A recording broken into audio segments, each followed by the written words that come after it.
Bienvenue dans cette vidéo. Si vous êtes nouveau sur la chaîne, likez, partagez et abonnez-vous. Donc, j'ai décidé de vous faire un peu cette vidéo pour vous présenter un peu à quoi ressemble un backend assez robuste avec Rust.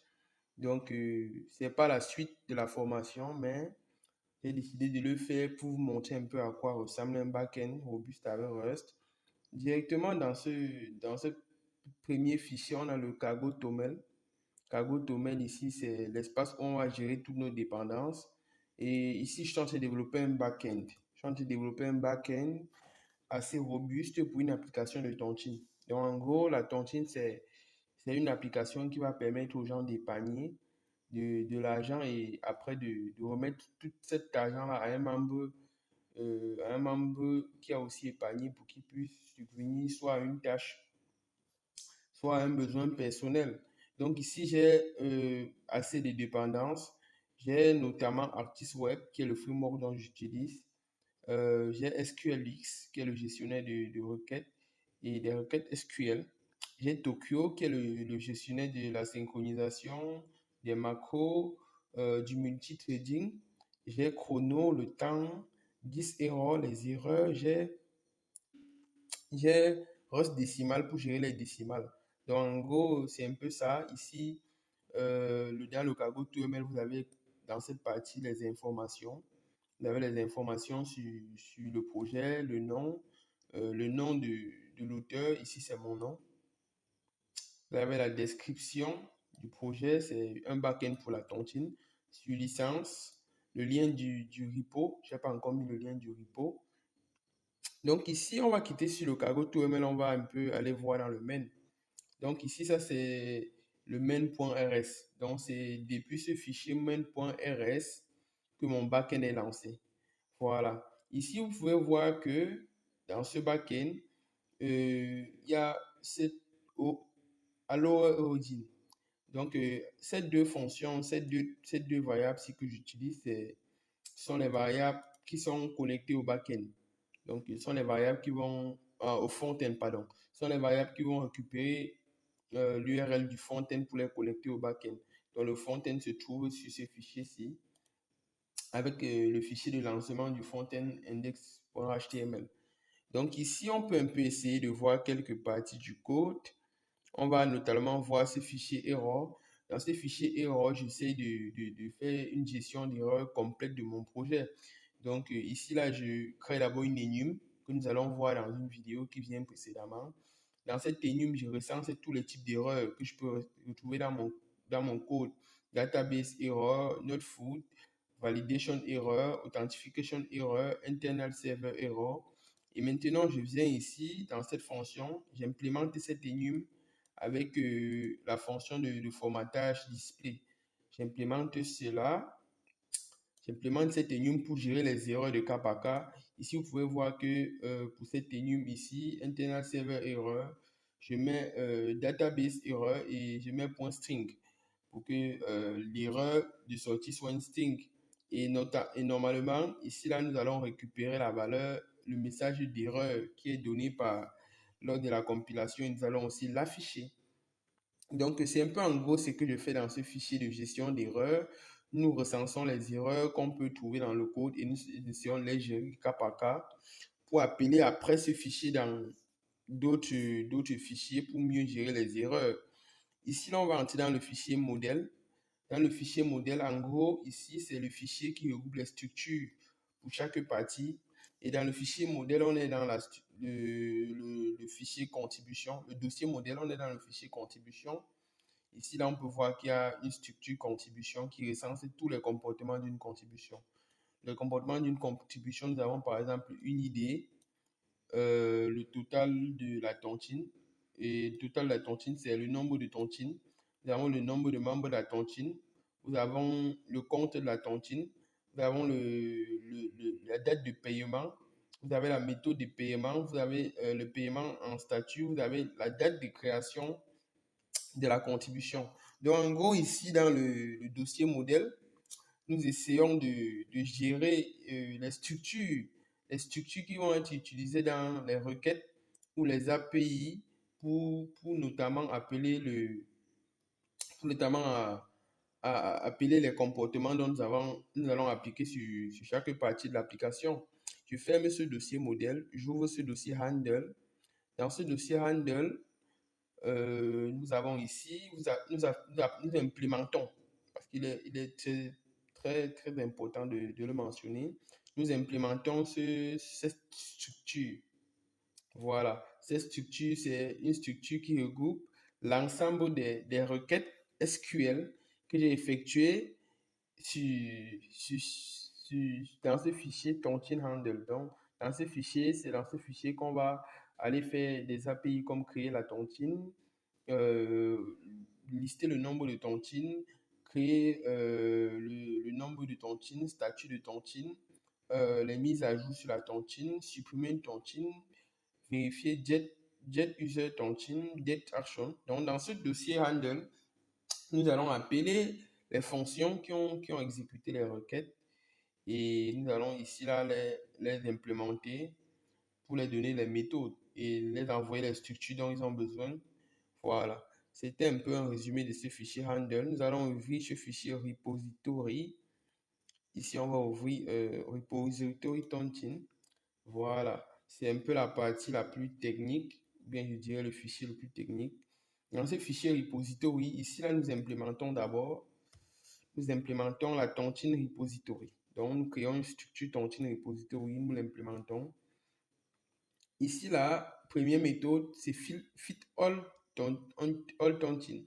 Donc ici, la première méthode nous permet de lister toutes les tontines. Donc, nous avons une requête SQL ici.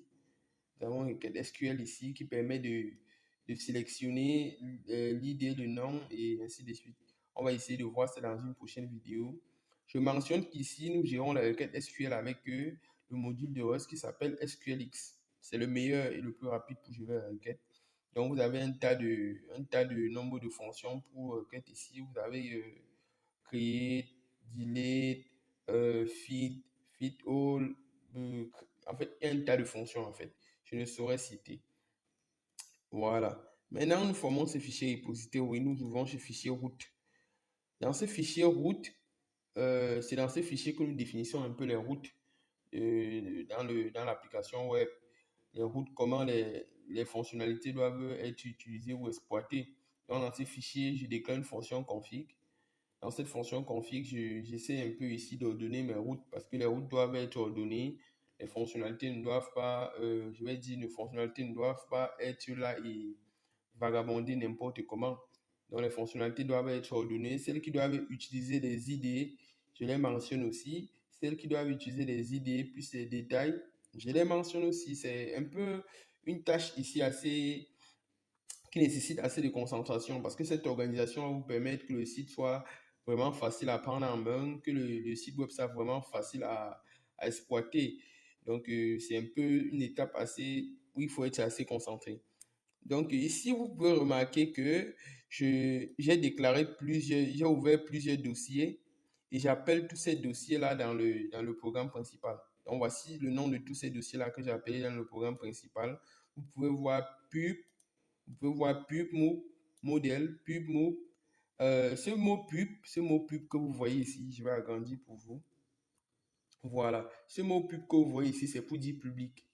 Donc, nous disons là que ce dossier est public. Maintenant, move, c'est pour dire module. Donc, le mot move, c'est module. Et le mot pub, c'est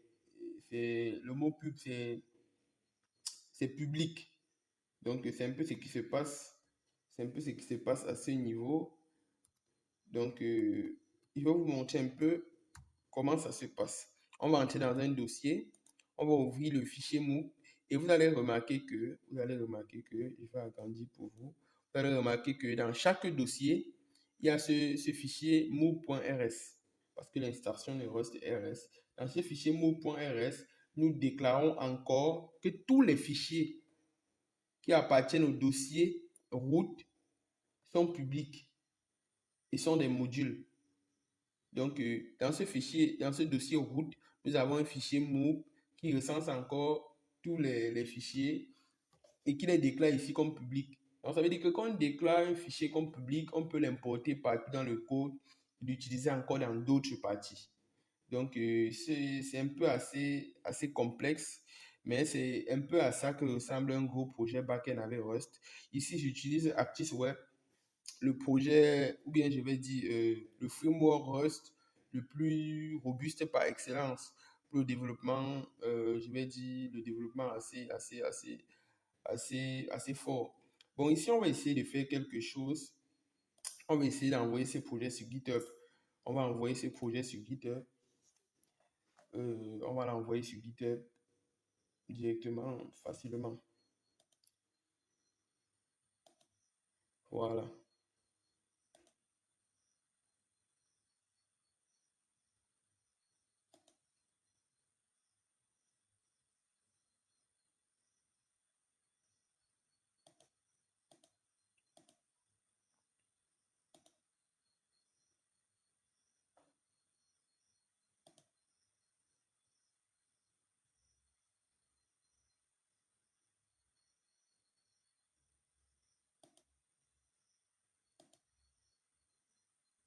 Ici, nous sommes déjà dans mon GitHub.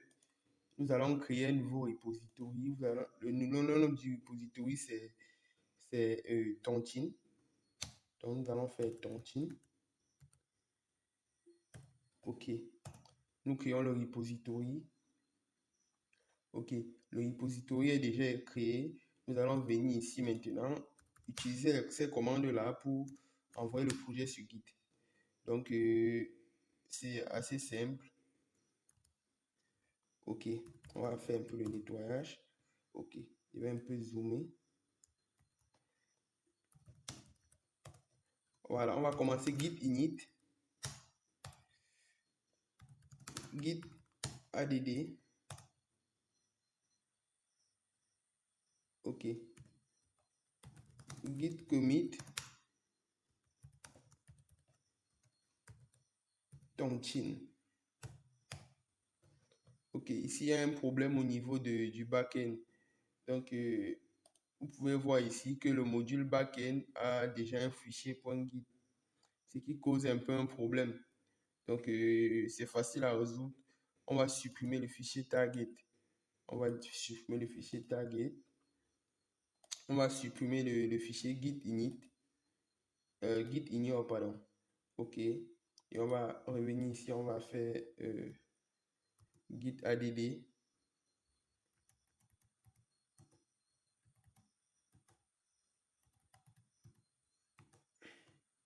OK. En fait, le but de la vidéo n'était pas de faire un point punch. Git peut avoir un problème. Donc, le but de la vidéo, c'était de vous présenter comment se présente un backend avec Rust. Donc, le but de la vidéo, c'était vous présenter comment se présente un backend simple avec Rust. Donc, c'était un peu ça. Ou bien on va faire plus facilement ici, comme ça. OK. J'ai oublié, j'ai configuré mon guide depuis Visual Studio. Donc ici, ça va tourner le temps de me proposer la branche. Donc je vais forcément prendre une branche publique. OK. On patiente un peu pour voir si ils vont proposer la branche plus facilement.